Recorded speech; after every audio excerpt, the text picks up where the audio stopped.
All right, and welcome back to Talking Origins with Mercy. And hopefully, better understanding the Bible is coming through as a result of these conversations. Yeah, we got us both plugged. Okay, we're all good now. But seriously, this has been fun to get going on a probably a not talked about enough subject. We like to jump into Genesis and just assume that we understand the language usage of the time. We put it into our context. We go, this is when God created all the universe. We don't really have a lot of reason for a lot of our assumption too. And that's kind of what we're going to take a look at the context of this conversation today. So, but before we get deep into that, I just want to thank Mercy for joining us again here to keep this conversation going because I found it fascinating and I hope you have too.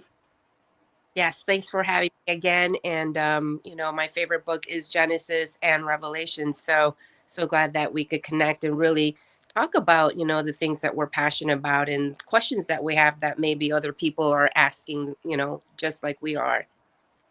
What's cool too is in the last conversation, we got into the suzerain vassal treaty, and the book of Revelation itself is formatted in the exact same suzerain vassal treaty format concerning the end of the old and the beginning of the new.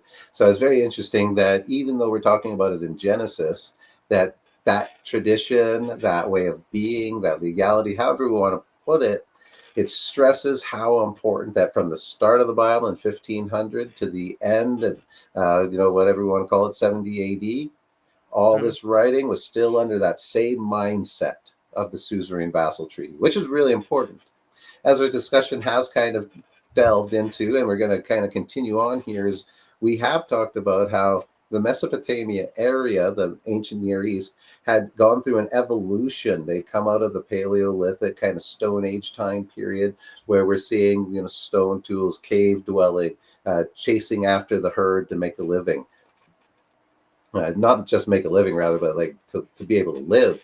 And so through that, the transition into the Neolithic period happened, and we saw people moving out of cave dwelling into land settlements by bringing up and inventing agriculture and animal husbandry, in which they started producing animals for food. And this opened the doors to so much free time. They were able to store food and prepare for winter in different ways and start having other ideas, which led to inventions such as pottery, how to polish and sharpen rocks. Religion got more intensified, and you had all this time. Before, you spent your whole time just trying to survive. Now you have this free time. Well, this free time then also led to a period which other groups started growing. So towns started proliferating throughout the whole land of Mesopotamia, which then led to more technology and trade and commerce, which gave birth finally in around 3300 to writing. And that's when the age started changing, and we started seeing the switch into away from these settlements and cities and townships into empires, and we start seeing great cities like Egypt evolve, and Babylon, and we're talking huge, like into some of these were suggested anyway, up to 40, 50,000 people in these cities without sewers. Like, let's put that into perspective. Could imagine at the end of a hockey game or a football game, let alone 50,000 people living in a walled city under siege for a couple weeks. But when we take a look, they have their ways of dealing with stuff, and we have our ways. But we're at a different point in history, and this is important for us to understand because these people are living through a time that's completely foreign to us. But Mhm. this is the time that the Bible's about to be birthed out of.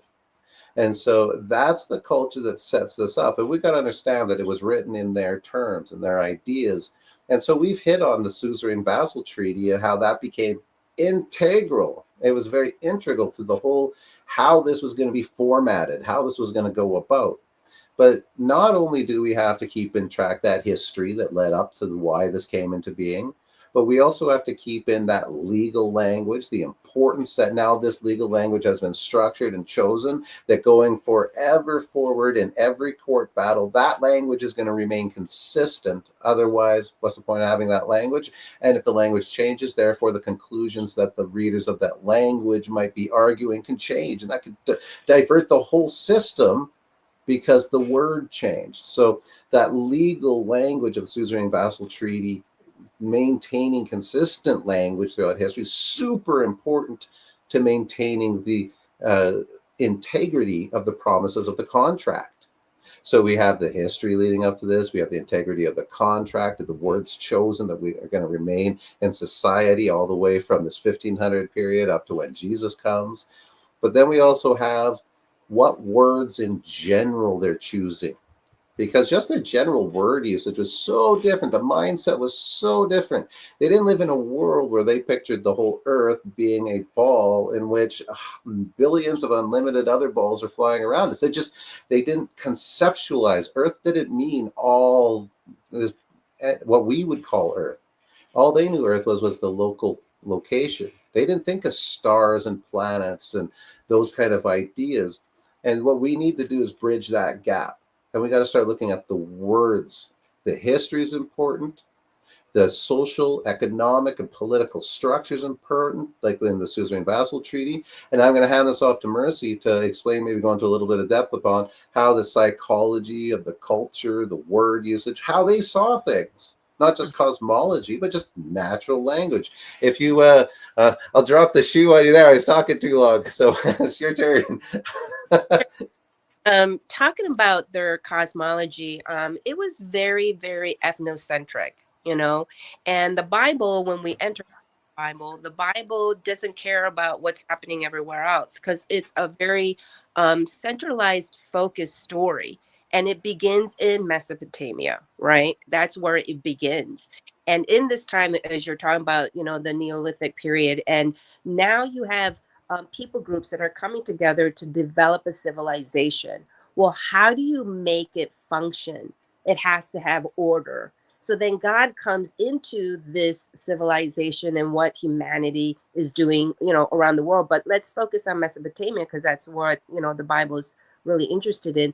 And what is happening there is God is now raising up this man to sort of lead the people into how do we bring function and order in this kind of civilized, you know, society and not be barbaric, not be, you know, what they were before. And so all of this is new. And as it's coming to this place, what we have is a legal document binding what all the other nations at that time were using to establish legitimacy in their empire, in their rule, in their reign. And so this language is being developed. And if it's legal, then my goodness, it has to be right, right? I mean, they're understanding the importance of law. And that's why when, you know, Jesus comes, he says, I've not come here to abolish the law.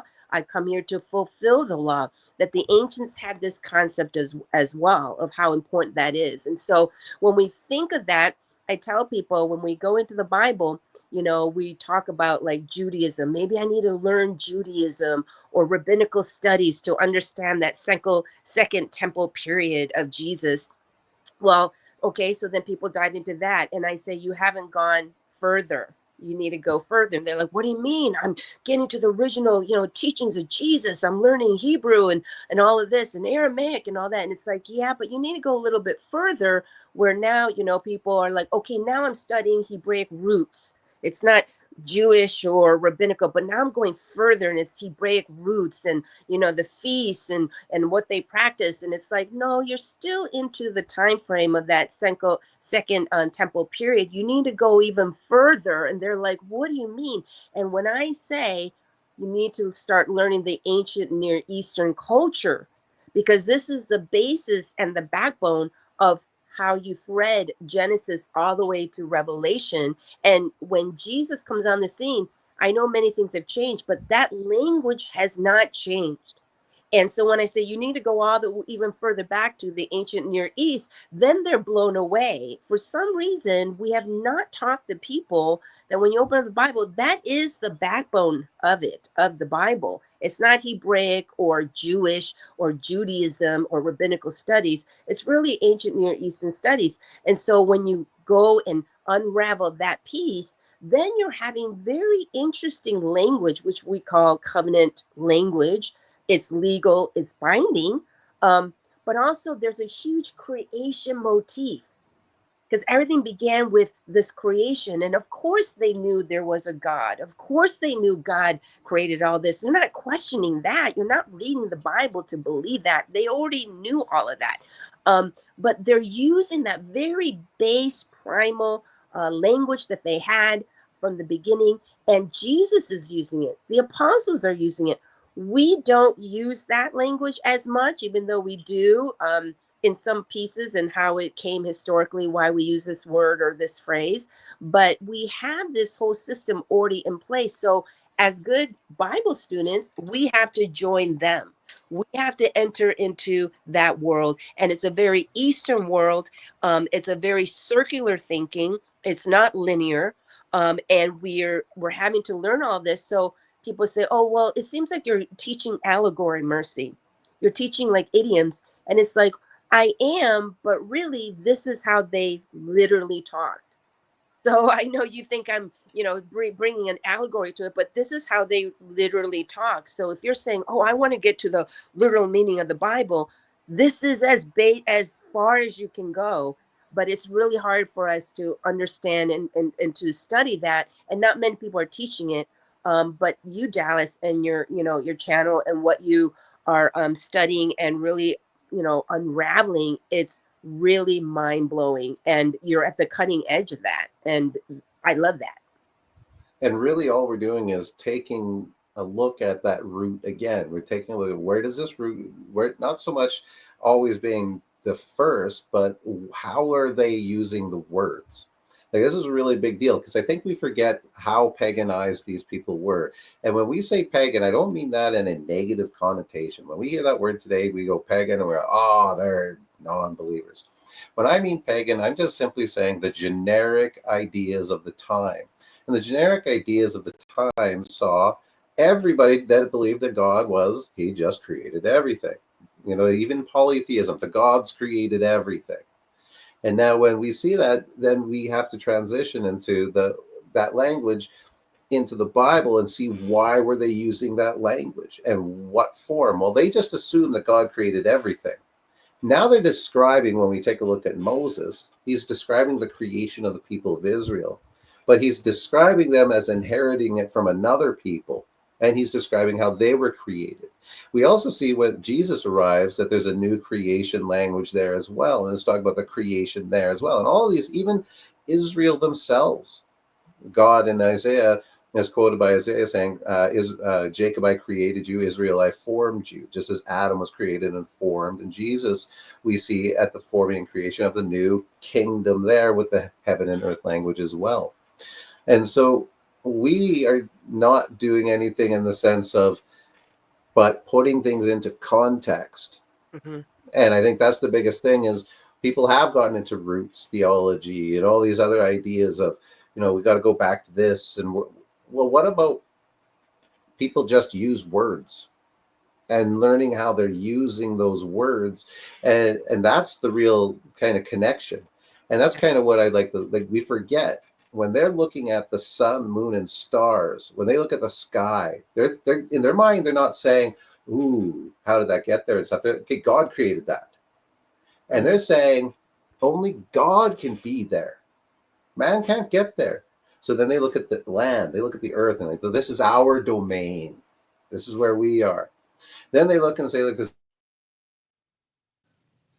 another domain for animals are lower than man because man rules over them. Interesting. And as they sit back and ponder, they look at the great trees and the mountains and they say, this is God's creation. This is the natural tabernacle. This is how God decided when he made everything. This is how he decides. So if this is how God decides to build, this must be right. This must be perfect. This must be the way to do it. So they took those same images, those same ideas, and this, we got to understand, this is a different world. This is a different culture. This is a day and age, and you woke up and your lives revolved around your city, state, deity. And now this is part of their every day-to-day life. And and what do they think? Sorry? and nature, they were bound by nature, the weather system, all of that, they were bound by that. They couldn't control it, they didn't understand it. So when they looked up in the sky, the temple was as high as it could be. And when you had a king and priest that represented in their culture, they represented God. Then you have, like, I'm reading all these Hittite suzerain treaties, right, from all of these guys. I mean, we have like thousands of them on record, and most of them say, I am the sun, sun.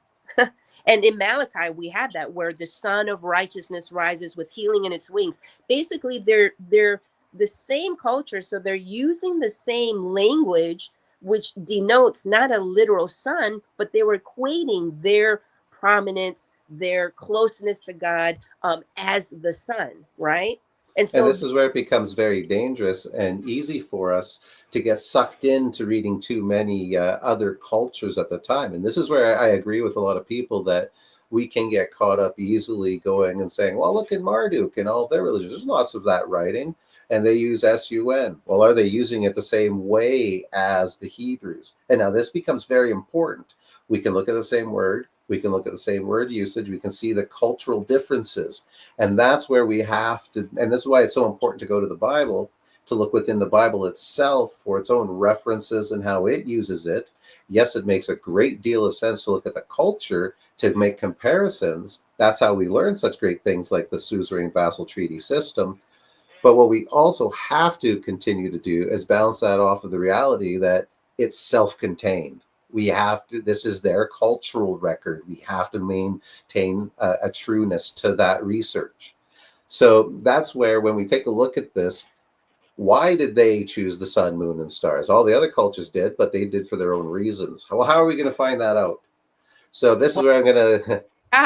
what you do and kind of work is that, yes, we understand that parallel and that comparative study. That's great. So it actually, validates that this is historical. This was happening, right? It wasn't imagination. It's not myth. It's not legend. So that's really important for the audience to know that the Bible is real history, in that regard. And so what you do, which I really enjoy, and it makes so much sense. It's real so simple, but we don't do it, is that we take that word and then we go back into the main source, the Bible, and say, well, how did they use it? And in what context? What were they really meaning? Because they're going to use the same language because that's the culture of their time, but they're doing it for something very specific and they have a specific message. And that's where we can better understand the Bible. And we also have to realize that it's not a code. We're not trying to go in here and say this word means that or this word means that, just as we don't. So for fun, let's do code words in English. So like for the word dog, like we can play forever with this one word because we choose culturally many different reasons. So like last night, Mercy had a date with some guy and he was a dog. Well, in that sentence, that means dog. It means canine. And if you look that up and you found the true definition, absolutely. But there's a culturally overridden meaning that we know that Mercy didn't get treated very well last night. Now, just staying with the same word dog, can you think of another way that we use dog that can only be described through cultural understanding? Well, I think we can call people that, like in your video, like yo dog, right? That's sort of like the hip way to talk about, someone like, hey, yo, yo brother, yo, Which is a familiar. completely opposite connotation of positivity, Yeah. right? Hmm. We also have raining cats and dogs, right? So the problem isn't that dog has a whole bunch of different meanings. It's depending on its usage. And that's the big deal, is the word usage. So when you're going to take a word, and this is something that I do, this is just what I do. And I'll take, so if we go to the very first word in the Bible and we look at Barashit, I'll take that first word and go through every single time that word appears in the Bible. Then find the context of every time that word is being used to find out how they're using it. I'm not necessarily trying to determine how that specific meaning of that scripture, just how they're using the word in that frame of mind. And so, for example, what I'd like to pick on here is to get into what really got me going was how the New Testament apostles used the language of Genesis day 3 to describe Jesus, because Hmm. I think that's something we miss. And I like how we started this with Revelation being a suzerain vassal treaty and Genesis being formed by Moses, or that can of worms authorship around the Pentateuch. When we take a look at the Torah, however we want to describe it, the 5 books are around the same suzerain vassal treaty. So that same mindset was there, which is interesting because now the apostles are in that same mindset themselves. And they're speaking, and this is where it should become, for me anyway, it became alarming because I never spoke about them in the same terms in the ways that the apostles did. Even though I've said the scriptures thousands of times, it seems like I wasn't familiar with this other usage. So we'll play for a second here. If Mercy, you want to humor me, this will be fun. So we're all familiar with day 3, and it says, let the earth sprout forth fruit trees, bearing fruit, in which is their seed, according to its kind. And it was so. And the trees brought forth fruit, in which was their seed, according to its kind. And this was on the 3rd day. So we get a fruit tree coming out of the earth with its own seed in it, producing fruit on the 3rd day. So that's very interesting. Go ahead. Reference Genesis what? Genesis 1. What's the reference there? That's Genesis 1, 11, 12, and 13. Okay. So day 3, Genesis 1, 11 through 13. Now, what's interesting is which comes first, the tree or the seed? The fruit or the seed? So here's an interesting conversation, because when we catch up with Jesus and the apostles in the New Testament, we get Galatians talking about Abraham saying, now this is Galatians 3:16, now to Abraham and his seed were the promises made. He said not and to seeds as of many, but as one, and to thy seed, which is Christ. So that's very interesting, because we're talking about in Genesis, we're talking about a tree coming out of the ground. Well, a tree cannot come out of the ground unless a seed was put in the ground for that to happen. We're going to see Jesus now here as being called the seed. What's also interesting is that it says, if you are with Christ or in Christ, then you are also Abraham's seed and heirs according to the promise. So Jesus is the seed, and if you are in Jesus, you are also his seed. Well, that's very interesting language. So let's not forget that, because that's a very important picture. As we read in 1 Corinthians, Jesus, who is the seed, he was, so this is 1 Corinthians 15:4, he was buried and he rose again on the 3rd day. Well, that's fascinating. We're going to push this just a little bit more in 1 Corinthians 15:20 when he says that now Christ is risen from the dead and has become the first fruits. Mm-hmm. So Jesus is the first fruits, risen from the earth on the 3rd day, being the first fruits with seed in him. Well, in Genesis, or rather in John, now switching out of Paul's writing into John, we go into John 15, where we get a very interesting description of Jesus. And it says, I am the true vine. And so this is 15:1, and I'm going to skip down through verse 8, where it says, I am the true vine, and my Father is the vine dresser. Every branch in me that does not bear fruit, he takes away. And every branch that does bear fruit, he prunes that it may bear more fruit. Abide in me, as the branch cannot bear fruit by itself unless it abides in the vine. I am the vine, you are the branches. Whoever abides in me and I in him, he is that bears much fruit. By this my Father is glorified, that you bear much fruit and prove to be my disciples. So if we summarize this, it's very fascinating. So here we have Jesus, the true vine, the seed planted in the earth, which comes out bearing fruit with seed in it after its own kind on the 3rd day. That's literally Genesis 1. And the earth brought forth a fruit tree bearing fruit with its seed in it on the 3rd day. It's fascinating how the apostles, John, and we can go into much more detail, but we don't have to labor this. There's a quick few references.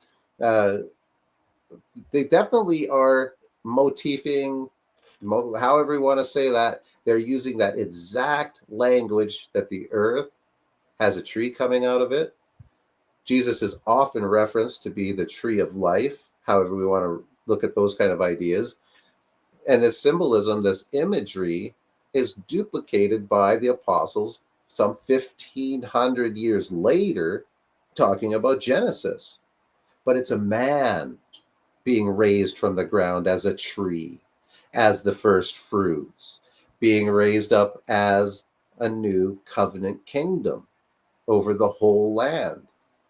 And that's very fascinating because that's the same language of the beginning of Adam's kingdom, then, as well.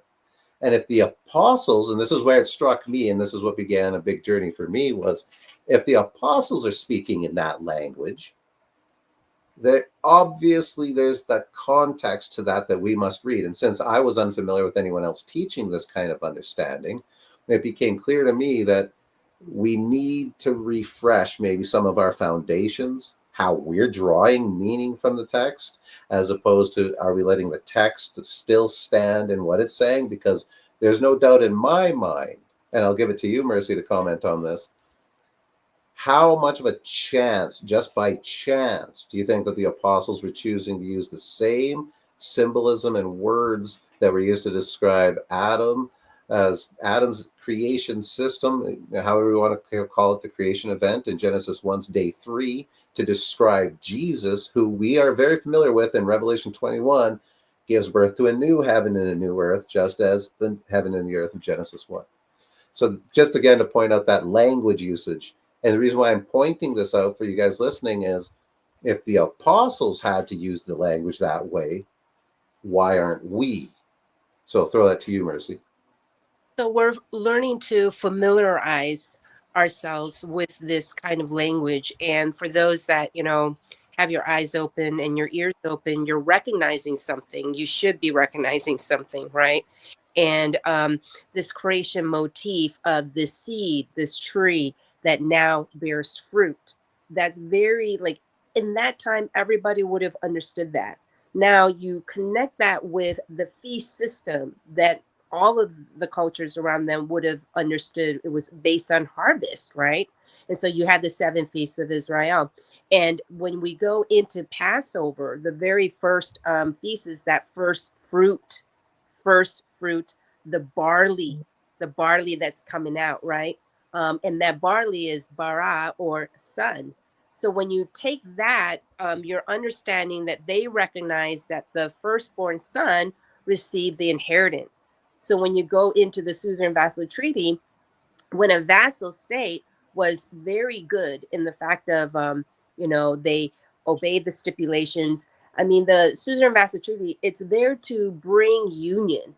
The suzerain isn't there to beat them and to punish them if they get out of line. The whole fact is when you have an empire and you're absorbing these nations, you want them to assimilate in. You want them to feel like they're a part of you and this is a body, and you want to come and join them, right? So when you do that, and a vassal state was very good, what happens is that the suzerain would then adopt the son or adopt the vassal king and make him into a son and give him a new name, right? And new name meaning he's now part of the family. So this is part of the family tree. So when we have terms like son of man used in the gospels or son of God, this is not a term of deity like we think and like we've been taught in traditional Christianity, but it's going back to this first fruit, this tree that has life of the vineyard that my father is the groomer. And here he is rising up, and what? He is bringing life to the dead, those that were dead in covenant. In the old covenant system, they were found dead because they broke the covenant. But now Jesus is rising, he's resurrecting. And well, first he died on the cross to say, to bring that to a curse ending. But now he's resurrecting as that first fruit son to bring in new life as a new creation. That's why Paul talks about new creation all the time. And Paul says, oh, Adam, is here, but now we have Jesus, the last Adam. He references that, right? And he's using this death and resurrection all throughout First and Second Corinthians, talking about this creation motif. It's not what we think of like our physical body resurrecting and being raptured and sort of swimming or flying out of the earth. It's nothing of that. It's a covenantal term that they're using that a lot of traditional Christianity and denominations have no clue on, and they've created a lot of doctrines and theology that's been very harmful, very harmful. We see a lot of that example as the creation language expands into Genesis 2, even with how God forms the man of the ground and then breathes into him and he becomes a living being. We see that also with Jesus, with his apostles breathing onto them and then they becoming part of, under the covenant system. These are images, they're not literal events, and they're spoken in that language. And that's why it's so important for us to take a look at these languages that are still even being used appropriately. Why? Because they're legal, which is kind of how we started this idea, which is the if we're running a suzerain vassal treaty in Genesis 1, that creation system that's being laid out there is part of the law. So when we get to Jesus, they have to describe this new kingdom with those terms. Otherwise, they're not living up to those same stipulations. In any country today, if you were to go into the court and use a different term for the charge against your client, just because you think that term should be a different word, well, your client's going to jail. You have to use the right terms because they mean something. And that's why when we take a look at Paul and John's usage, Jesus was the first fruit tree. Mhm. And we can get into a big conversation about fruit and trees and all this other stuff because we're just scratching the surface.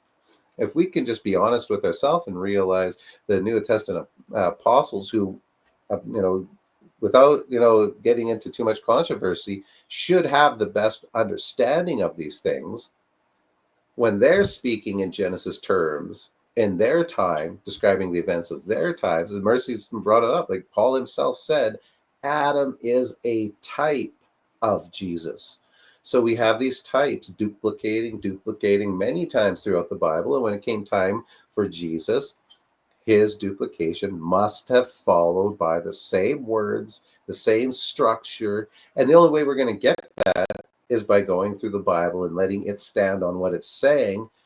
And we've got to do it with all the references, not one or two, because we can easily find one or two in our own mind and make it that. And that's one of the things that I personally find all the for the most part, I can't say all, but for the most part, almost every issue for just word usage that we're going to come across is used somewhere else in the Bible in context that can help us. But there is a very few amounts that there's only going to be one usage, two usages. And what we need to do is come to grips and terms with there's going to be things in the Bible we may never know. And I think that's very hard for people because we live in a world where we have to have all the answers and we have to understand it our way and it has to make sense to our standards.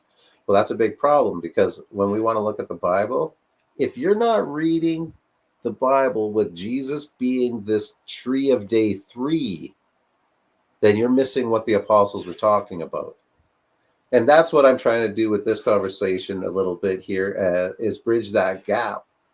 We've got to realize our language for reading Genesis is not their language for reading and writing Genesis. And these examples we can go into for years. And that's what's so frustrating about this conversation. Mercy smiles because there's just an unlimited supply of these word usage problems. If I were to say to Mercy, I'll pick on Mercy's because these are the fun ones: booty call and butt dial. Like, Mercy shares this around, and I love it because in 2,000 years from now, will researchers easily be able to say what a booty dial was, or a booty call is, or a butt dial? I live in the generation I can't say it right. So they sound through the literary to mean the exact same thing. Just like even terms like once upon a time. Once upon a time means literally nothing, but we know that it means a fairy tale or a fiction is about to take place. We just know that. And unfortunately, we don't know those things about the Bible. We don't understand. Like, why would Jesus be referred to as a tree? Mhm. Why? We have no problem with fruit. I don't know about you, Mercy, but when it comes to simple symbolisms like man has fruit, man produces seed, and produces a next generation, we have no problem for some reason accepting those things because we still say them. But why is it so hard to move to the next set? Because we say them kind of too, like that basketball player that came over from, what was it, Japan or China? I can't remember his name, but he was very tall. And they say, well, he was built like a tree. Mhm. Like, we still kind of have those, but in the general sense, Yes, yeah, we we're still. not that removed from using it. So why is it so hard? And I'll put the pressure on you because you have a much more church background than I do. Why is it so easy to accept seed as offspring, but we can't accept tree somehow as being connotated towards Jesus? It's just church tradition. Oh, and a lot of people I think that are watching your videos are coming out of that church tradition, and so they're more open, have this kind of conversation and dialogue. But there are many more people that are very stuck in tradition. And if this is how I was introduced of what this verse means, or this chapter, then that's what it means, because it's the word of God and it can never change. And they're not realizing that the word of God is being translated through a person that possibly knew the Bible or didn't really know it very well, to the original audience and to the original authors, right? They can't really split the two apart. And so when you're messing with the Word of God, the inspired Word of God, the infallible Word of God, the inerrant Word of God, that's when you have people, they just lose their mind, in the sense of it just collapse. It doesn't, they can't think through that process. And it's very offensive when you bring in this other kind of teaching, which is really basic, and it is more to the root of the Bible. They see it as allegory, they see it as something from far left or whatever, and they tend to reject it. But people are coming out, they're recognizing that there's way more to the Bible than what they've been taught, and they're open now. And it's a big conversation that I think God Himself has to bring forward. Like, we have to understand when the Bible was written, why it was written, what is it saying about the start and the end. You know, is it starting? Is it the conversation about the start of time and the end of time? Well, I think a lot of people in general, especially to this channel, have come to deal with preterism to some degree and realize that, hey, the Bible isn't talking about the end of time. And now people are starting to realize it's not starting. It's not talking about the beginning of time either. It is talking about the beginning, but it's talking about the beginning of a kingdom. And the problem is we're very foreign to that idea. But that's all it is. In that, I like to poke at different things because we all go through stages. When I first heard the concept, the possibility that Jesus may have returned, that was, shocking to say the least, right? The first thing, what in the world are you even pretending to talk about? But then I started reading even really more shocking things in the scriptures alone, where Jesus said, upon this generation, all these things will take place. When you see Jerusalem surrounded by all these armies, know that her end is near. Before I've come to fulfill all these things. And it's just like, all these things just didn't stick out. But now with that other suggestion that maybe the return has happened and maybe we didn't understand things. And that's what I think we need to do, is allow that conversation to keep growing, is to be okay. Here's my thrust to everybody, which is if Jesus is the reason why you're saved, then nothing you can do or say is going to put that into jeopardy. If it was by God's will that Jesus suffered so that you're, however you picture it, however you say it, if you still see it as God did something in Jesus and because of that you're now saved, you're free to check what we're talking about. That's the challenge. Nothing you can do can get you kicked out of his presence. Nothing can do can get eternal life removed from you, because it was Jesus that secured your existence.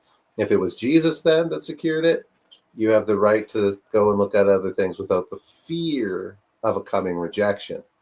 And that's all this is. Just like when it came to check out preterism, it's fear that stops that looking. But then once we get past the fear, we look at it, we go, that's pretty reasonable. Mhm. All I'm trying to do is provoke with this conversation, and hopefully Mercy, because I know she's putting in a lot of legwork too, is to promote this conversation in a way that is biblical, because we take the Bible extremely serious, extremely serious. We're not being flippant, and we're not trying to change it into something it's not. In fact, it's the very serious nature that we look at this that has brought conclusions that we need to ask some questions. And so that's where the Bible itself has to answer them. The questions have to come from it, and they have to be answered in it. And that is bring this full circle, the core of, okay, there was a paleo transition into the Neolithic. The Neolithic created a whole new age, and that age was written down for us. And we have to understand it in that way. And it's okay to do that. It's okay to have these conversations that go against, well, Adam's the first human, and that was 6,000 years ago, or Adam was the first human and he evolved out of monkey men. However, we want to justify it. But what we need to do is challenge those. Just like every infant, it's okay to speak baby language to us for a while. But at some point, we've got to put some meat on these bones. And I think that's what's happening with these conversations. How can Nebuchadnezzar be a great tree?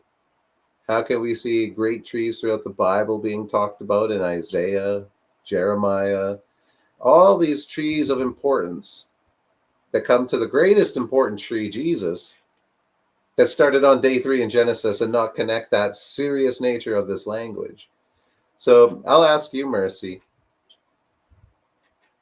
Yes, culture is important, but how much more do we need to? Because tradition, and I agree with you completely, tradition is a big thing. I had a podcast challenging the traditions of men because it's a big deal. Where are we in a world where we can bridge a conversation? Because unlike certain movements that seem to come out of preterism or deep Bible study, often leads to atheism, that's not the goal here. The goal here is to understand the Bible, to know what God is doing in this world, and do we have a place amongst Him? And if so, how and why? How does Jesus fit in? How does the Bible still fit in? Is it just stories? Is it not stories? Well, we've come to a lot of places, and I'm going to put it on you as far as the Christian religion is concerned, because that's what we're up against. Is we don't want to alienate. We want this to get big because we're wrong. We know what we're doing right now is wrong, but somebody's got to scratch the sticker, and sometimes it's going to stink and sometimes it's going to smell great, but someone's got to do it, and that's what we're doing, and hopefully that's going to lead it. So how are we going to do this without offending and pushing the people away? Because there's no doubt the conclusions are very different. Right. I think it really starts with heart. I think that if you are true and you are being honest with yourself and you look at the Bible with its integrity, you are automatically gonna go on this deconstruction journey. And I know for some people that's a real bad trigger word, but it really isn't, because as you are on that path, you are going to be asking the very similar questions that we've been asking, and that's why we're investigating this, and that's why we're excavating what's actually in there, right?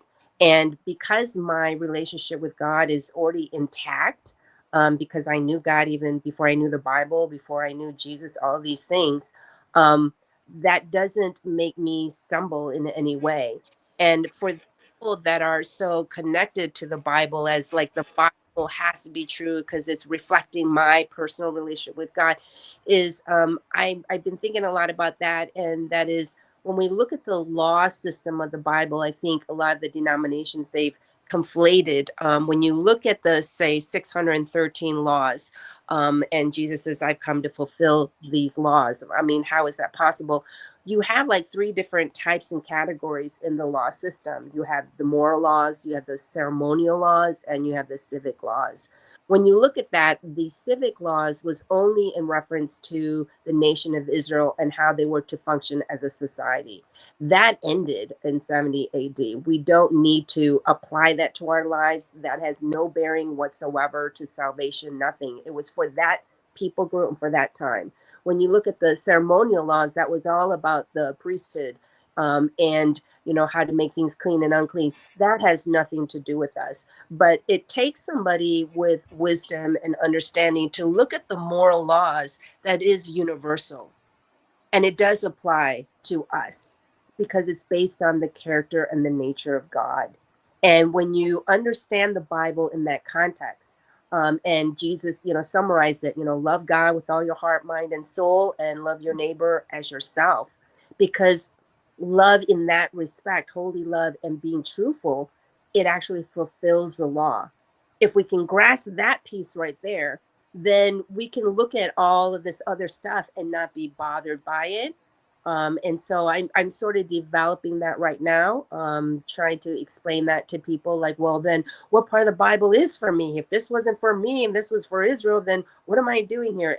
And that kind of thinking is very natural, but yet at the same time, I want to reel people back into no, there are some real universal truths here that's beautiful, and it is for all people at all times, not to obligate you or to guilt you, but to let you know that God is faithful, God is true, and He is real, and He loves you. Yeah, I think that's a big problem when people start questioning or having any type of deep research. We end up in a lot of questions. And when we take a look at this, there's no doubt that we're going to challenge a lot of traditions if we stick to the Bible only. And how come I can say that? Jesus himself said it. He said, "You guys are going to be persecuted." Stephen was killed for it. For what? Saying we're changing traditions. And Mhm. that's the reality. So we're talking about changing traditions of a 1500-year-old religion of Christianity that started in Greece, that had the major say over the history of how we see things. Yes, it's sloppy and messy, and it probably will be for a long time. But one thing we do know is God was before the Bible, God was during the Bible, and God is after the Bible. And just as all times, men have always, as the lesser, sought out to spend time with that greater.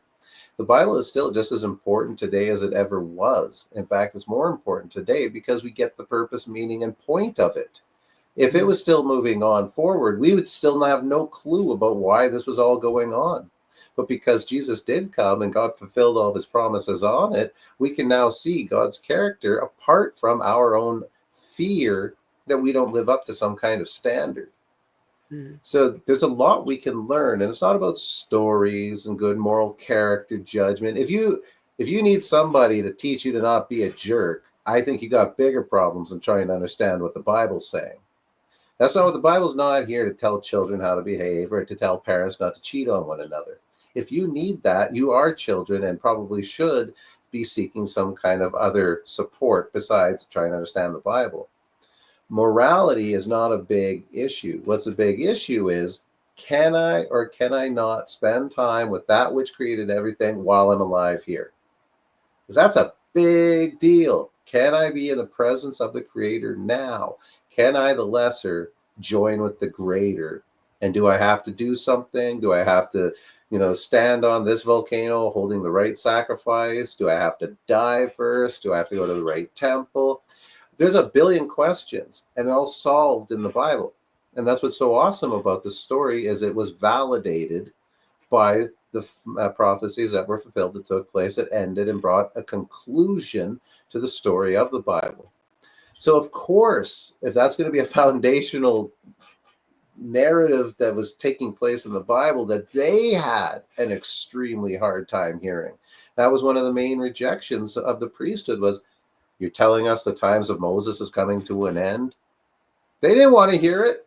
And I might be sitting here saying, your times of futurism and your times of eternal story from Adam might be going away, but that tradition has to. It just has to. And we're at that time, and I don't think that I have to make the fight for it. It's going to happen on its own because it's just time for us. Just like Adam, it was time for Adam to come out from chasing wild animals and out of the caves, and he came into the land of Mesopotamia, and they became a great society. We are all now seeing that at that time that came to an end too. And that then came to Jesus, and that end of that age took place.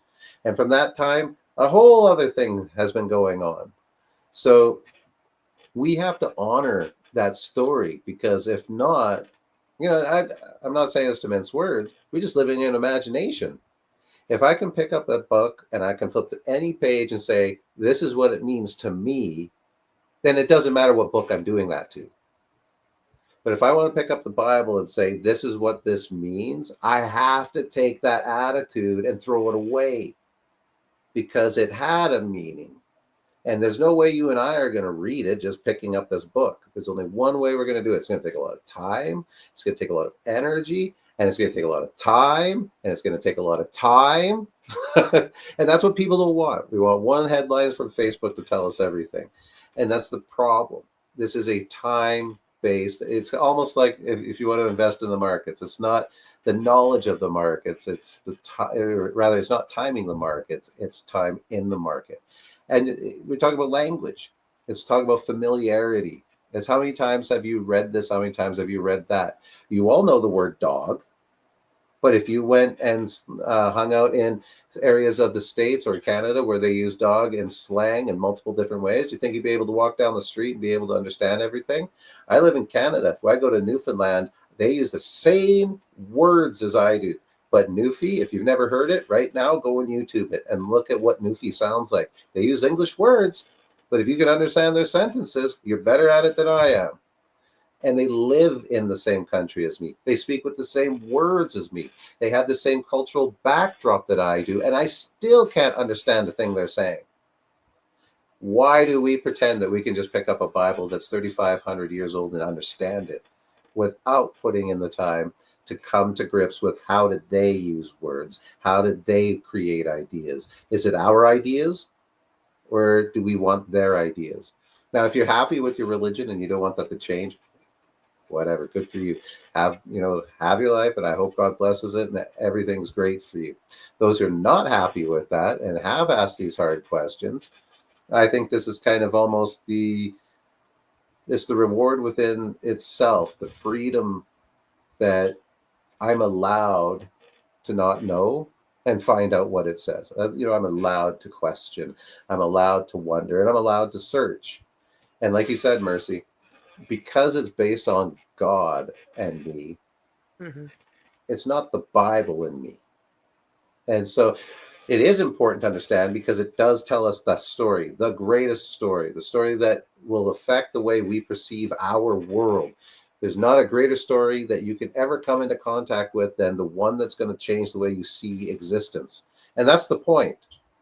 So to say the Bible's meaningless and it has no impact in our world today, name another source of history that categorically was able to record a time of history that you can validate God was participating in. That's what made prophecy so interesting. It's unique, and it validated, and it gave an argument that we all have to deal with. However you deal with that's up to you. What the point of this conversation hopefully is to say, before you make a judgment on it, or even if you don't, you're not in that argument, but you just want to know, because that's my position. I'm not doing this to win an argument. I honestly just want to know, what does the Bible say? Not what do I think it says. I went on a little bit of a nice little rant there, Mercy. So before we shut it down, I want to give you a last word. Take a couple minutes, however, what you long. Uh, when it comes to the Bible, we obviously have pointed out there's a lot of history, like the transition of age, even in a secular mind. We're also seeing a transition into a literary, political world. We see all this history, then all of a sudden, boop, out comes this Bible, out comes this history of a people, and we think that 2,000 years later we can just open up this thing and go to town on it. So there you go, hot potato. What would you like to say to anybody about addressing this? Because I think we've at least covered that this is something that we need to do internally and look at word usage within the Bible itself. Yeah.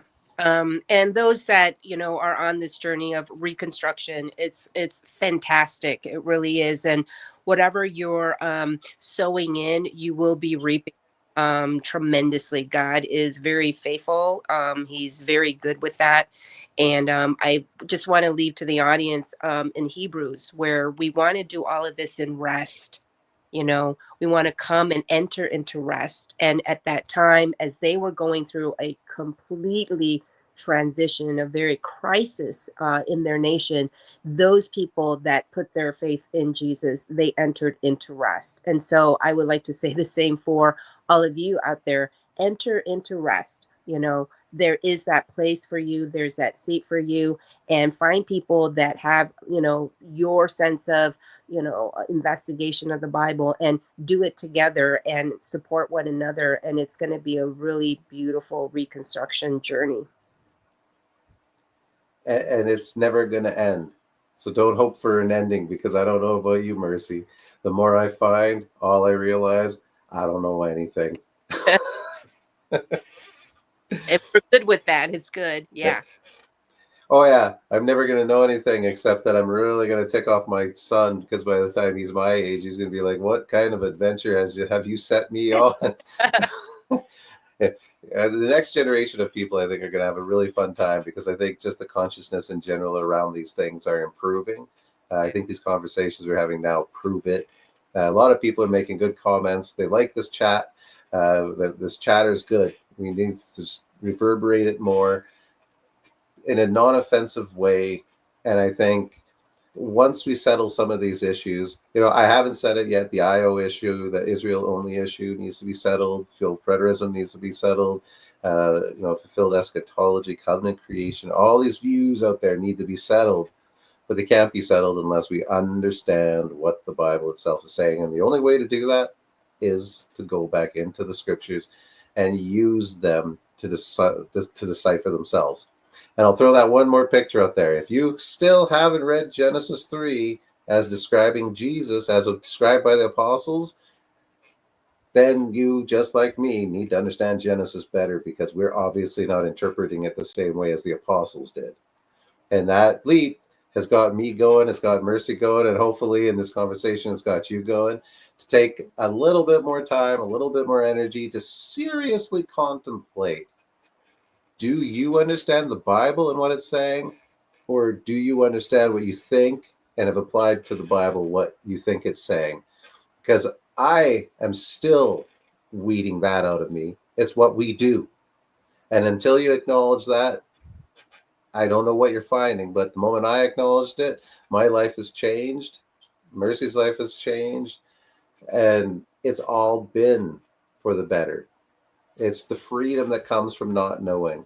Why? Because as long as I don't know, the more I have to trust him that everything's still going to work out fine. Not my fine. Ask Mercy to go on his rant one day. We'll do this for you, Mercy, about what experience has God provided for us? Did God promise us a magical experience, or did God promise us the human experience? Maybe we'll turn that into a conversation one day too, because that's one thing we've come to rest. And I just playing off of what Mercy had brought up. Mm-hmm. We don't need to panic. We don't need to freak out just because things are different than we thought. And that's the greatest revelation out of this all, is the rest. It's the okay. It's okay, I don't know.